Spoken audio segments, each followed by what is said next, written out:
May I preach to you this morning in the name of the Father, and of the Son, and of the Holy Spirit. Amen. Please be seated. A few months ago, I had a chance to visit our world-famous thrift shop, and I came upon a treasure, a camera that uses film. Now, for you whippersnappers out there who've only ever used a digital camera or your phone, a camera that uses film was unique because you only had so many shots that you could take. So they better be important. But the problem was that you didn't know if they came out good or not until you actually had them developed. And by the way, you had to take them to a special place to have it developed. Now, one of my friends who, before he became a priest, he was a professional photographer. And during his time of discernment and prayer, he talked to me a great deal about how his photography was a means for him to pray and contemplate on God. Because he would go out into nature and he would look through the viewfinder and he would say, "Alex, prayer is like taking a picture. You put your eye through that viewfinder and everything else fades away. You've now focused singularly on the subject. And when you look through that lens, you want to try to put it in proper focus, so you adjust. And then you try to frame it because you want this to be what we remember what they used to call it, a Kodak moment." And so his way of praying was to use that camera as a tool to help him focus and concentrate on what he was looking at. And that's part of what we're encountering today, not just in daily life, but in this gospel. Because one of the things that's happened since we don't use film cameras anymore and we just use memory cards and our phones is that we're not focusing as much as we used to on the subject. Because what happens if the picture's out of focus or you cut off somebody's head?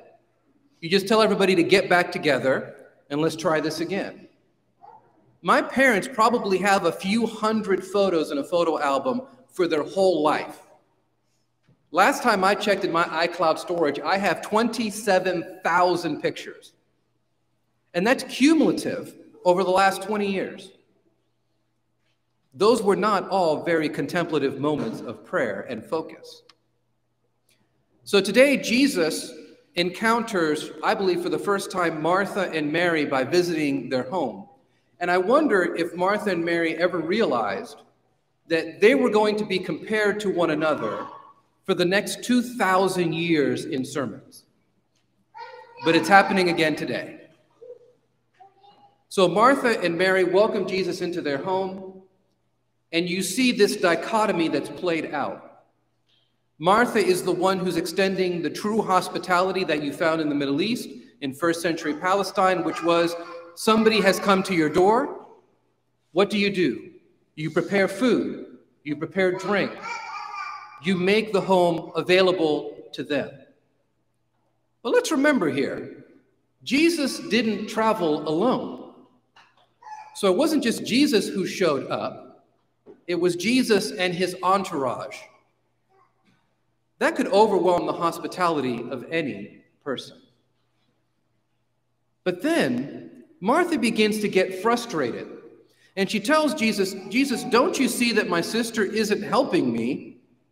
She's left me to do all the work by myself. Why don't you tell her to help me? Order her."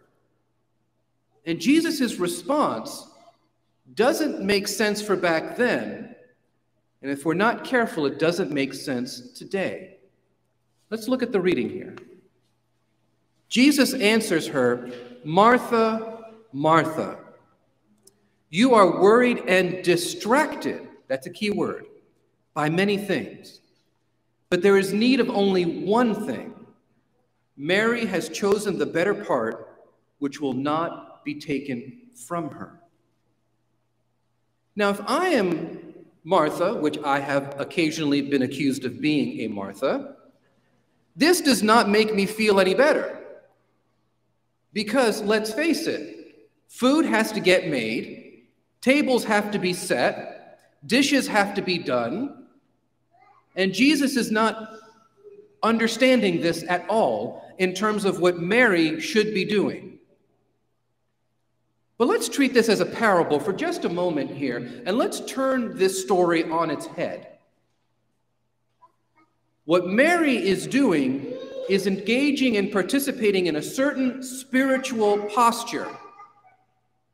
Mary has planted herself at the feet of Jesus as you would to the teacher that is in your home, and said, for this moment, this is what's most important.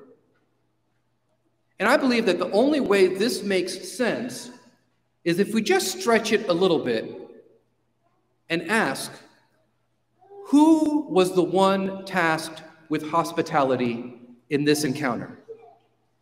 It's easy to say that it was Martha because it's her house. But really, Jesus is the one who is saying, let me in this moment show hospitality to you.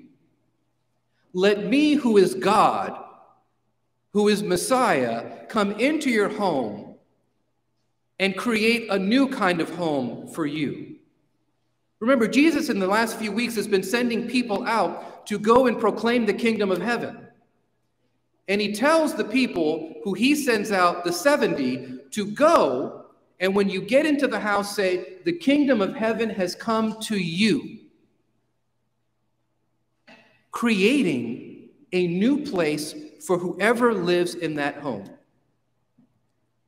Jesus has brought the kingdom to Martha and Mary's house and said basically to them, the kingdom of heaven has come to you. Why don't you focus on this first, and then we'll worry about the eating.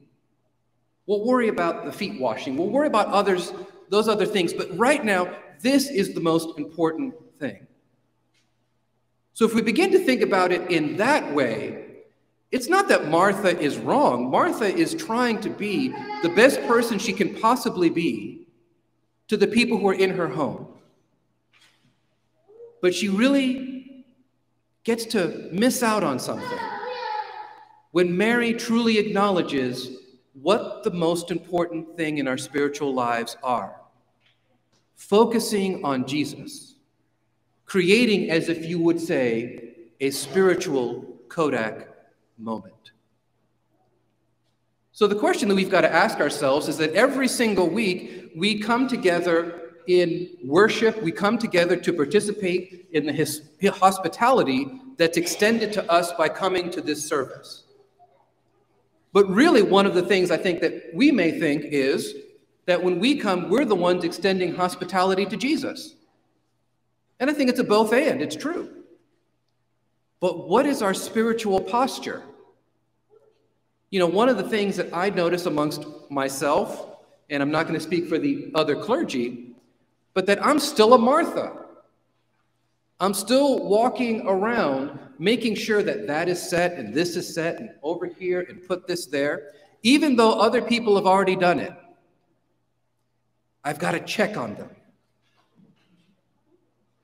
And it's not because I don't trust them, it's just because I'm that A word, anal. In fact, I remember my parents were talking to me about a Christmas Eve service that they saw one time online because they couldn't be here in person. And they said, oh gosh, you should have just seen yourself flying around that room. During the service, you moved the microphone here and then you this way, and then you told that person to sit there. Calm down. So I think most of us are not Marthas in the traditional sense when we come to church. But we're not always Marys either. Because the ideal of coming to worship would be to show up early, to find a quiet place within the nave and the sanctuary, and to just take a few moments to center ourselves and to prepare ourselves to participate in the sacred mysteries. Mary, you might say, was the first contemplative, almost like the first monastic, who prepared her heart by opening it up to Christ. So if we're not Martha, we're not Mary, we're kind of somewhere in between. The cares of the world rarely stop at the white doors here as you enter the nave. We're concerned and we're worried about so many different things and details of worship. Oftentimes we want to check in with people who we haven't seen for a while, which is wonderful because it demonstrates how much of a close community we are. But if we're not careful, we could miss the hospitality that's about to be shown to us. There's a wonderful prayer that is said before we gather for worship in the back, and part of it says that, Father Earl likes to lead it, and guard us from the wandering of minds. We get distracted. Just like Martha, we begin to get distracted during the service. If you ever see me flub the Eucharistic prayer, it's because a thought has entered my mind and has distracted me from the most important prayer that I should be saying. My mind has gone somewhere and I need to bring it back. So how do we do that? Well, for those of you who are baseball fans, and I don't know how the Rays are doing right now, so forgive me if I bring up a sore spot. There's a wonderful movie called For the Love of the Game, and it stars Kevin Costner, and he is a pitcher for the Detroit Tigers, so he's an underdog. And he's in New York City at Yankee Stadium, and he says, I can always tell I'm in New York because all the fans are yelling at him, and they're not yelling nice things at him, they're always yelling bad things at him. But he never has a poor performance, because just as he is about to start his first pitch, he says something to himself. He says, cue the mechanism. And all of a sudden, it's this wonderful effect in the movie where everything goes silent, everything goes blurry, except the catcher's mitt.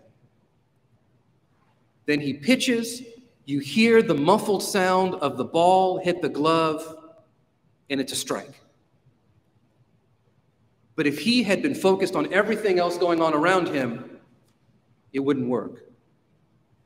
So my prayer is that as we gather for worship week in and week out, that we can take just a moment, put our eye through that viewfinder, cue our own mechanism, and focus on the worship that's taking place.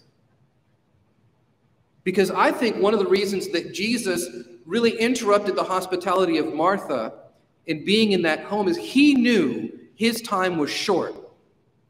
His ministry would one day come to an end. And he wanted to make sure that they had this moment with him. And that is the moment that Jesus Christ wants with us. He wants us to lock into that gaze with him and to have our own Kodak moment with Christ. So I think we can practice that today as we continue the service and we go to celebrate the part of the Eucharist here. Let's zoom in, lock in, and focus with our minds and our hearts what is truly happening in the sacrament. And if we get distracted, it's okay. Just bring it back to the middle.